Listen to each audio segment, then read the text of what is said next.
இந்த நரகத்துடைய பாலத்தை பற்றி ரசூலுல்லாஹி ஸல்லல்லாஹு நரகத்துக்கு மேலே அமைக்கப்பட்டிருக்கக்கூடிய இந்த பாலத்தை பற்றி சொல்கிற நேரத்தில் ரசூல் ஸல்லல்லாஹு அலைஹி வஸல்லம் சொன்னார்கள், மின்னல் வேகத்தில் அதை கடப்பவர்களும் உங்களில் இருக்கிறார்கள். அதாவது விதிகளுக்கு மத்தியில் ஒரு சுபசோபனமான ஒரு செய்தி, அதை கடக்கக்கூடியவர்களில் மின்னல் வேகத்திலே கடப்பவர்கள் இருக்கிறார்கள். மின்னல் வேகத்தில் என்ன, அவர் தாண்டியதே அவருக்கு என்ன செய்யாது தெரியாது என்கின்ற அமைப்பில் வேகமாக கடக்கக்கூடியவர்கள் இருக்கிறார். அந்த இடத்துல இருந்து தவண்டு தவண்டு அந்த பாலத்தை கடக்கக்கூடியவர்கள் இருக்கிறார்கள் சொன்னாங்க. அதாவது முஃமின்களுக்குள் இந்த நரகம் விழுங்கிக் கொள்ளக்கூடிய, நரகம் இழுத்து போடக்கூடியவர்கள் அவர்கள் வேறு. ஆனால் தப்புகின்றவர்களில் தவண்டு தப்பக்கூடியவர்களும் என்ன செய்கிறார்கள், தவழ்ந்து அதை விட்டு தப்பக்கூடியவர்களும் இருக்கிறார்கள் என்று சொன்னார்கள். நினைச்சு பாருங்க, ஒரு மனிதன் நரகத்துக்கே போகல, நரகத்திலிருந்து போய் விடுதலை ஆகிறதெல்லாம் இல்ல, சொர்க்கம் தான் அவர் போறாரு.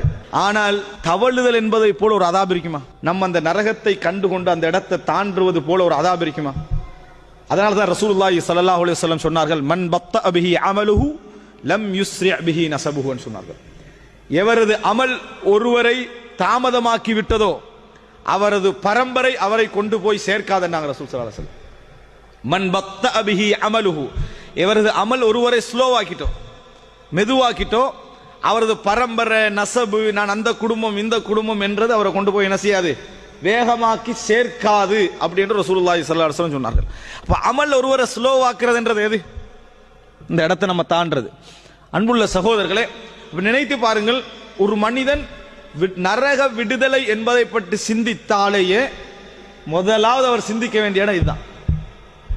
நரக விடுதலை என்று நினைச்சாலேயே நரகத்துக்கு போய் வாரதல்ல, நம்ம நரகத்துக்கே போகக்கூடாது, நரகம் பக்கமே போகக்கூடாது என்று நினைக்கக்கூடியவர்களும் கவலைப்பட வேண்டிய ஒரு இடம் எது? இந்த நரகத்தை நாம், அதற்கு மேலால் உள்ள பாலத்தை நாம் எப்படி தாண்டுவோம் என்றது. அந்த தாண்டுவதில் உள்ள வேகம் என்பது உண்மையில அது உடல் சக்தியோட அறிவாற்றலோடு சம்பந்தப்பட்ட விஷயம் அல்லையே. நம்ம நரகத்தை வேகமாக கடக்கிற என்பது உடல் சக்தியோடு அறிவாற்றலோடு சம்பந்தப்பட்ட ஒரு விஷயம் அல்ல, இறையச்சத்தோடு சம்பந்தப்பட்ட விஷயம். அங்க வேகம் கிடைப்பதெல்லாம் எதனால? உடலாலோ, அதாவது சக்தியாலோ, அதனாலோ இல்ல, நம்ம இந்த உலகத்தில் செய்த அந்த நன்மைகளாலும் எமது உள்ளத்தில் இருந்த இஹ்லாஸ், தக்வா, சபர் என்ற அந்த நன்மைகளாலும் தான் என்ன செய்ய போகிறது, நமக்கு கிடைக்க போகிறது. அப்ப அந்த இடத்தை தாண்டுவது என்பது எமது அமல்களுடைய வேகத்திலே தங்கி இருப்பதை நம்ம பார்க்கிறோம். கடைசியாக போற நிலவரடை எப்படி இருக்கும்? தவண்டு போகக்கூடிய நிலைமை இருக்கும். அல்லாஹு தஆலா சொல்லி காட்டுகிறான், சும்ம நுனஜ்ஜில் லதீன தகவ் வனதரு ظالمீன ஃபீஹா ஜிஸிய்யா. பின்னர் யாரெல்லாம் இறையச்சத்தோடு வாழ்ந்தார்களோ அவர்களை அந்த நரகத்தை விட்டு நாம் காப்பாற்றுவோம். யாரெல்லாம் அநியாயம் செய்தார்களோ அவர்களை அந்த நரகத்திலே வீழ விட்டு விடுவோம் என்றாங்க. அதை தாண்ட முடியாது.